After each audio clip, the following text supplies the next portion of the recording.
Correspondent Richard Engel reports tonight from Seoul.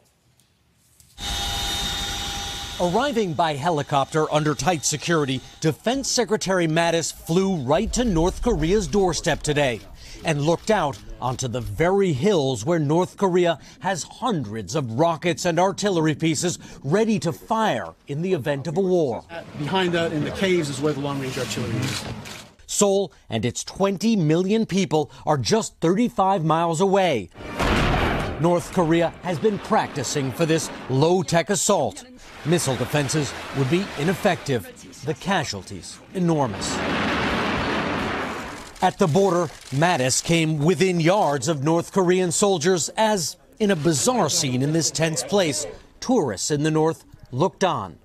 Our goal is not war, but rather the complete, verifiable, and irreversible denuclearization of the Korean peninsula. North Korea's leader, Kim Jong-un, says denuclearization is a non-starter, but the Trump administration is now trying to show that it's not asking.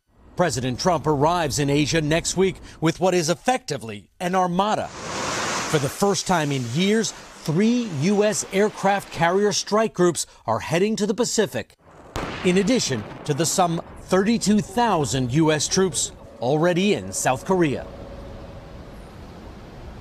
The Navy says the deployment of the carriers was pre-planned. Still, it's a huge show of force to tell North Korea if it attacks Seoul with its artillery or, worse, uses its nuclear arms. The U.S. response will be devastating. Lester? Richard Engel in Seoul tonight. Thank you. Hey, NBC News fans, thanks for checking out our YouTube channel. Subscribe by clicking on that button down here and click on any of the videos over here to watch the latest interviews, show highlights, and digital exclusives. Thanks for watching.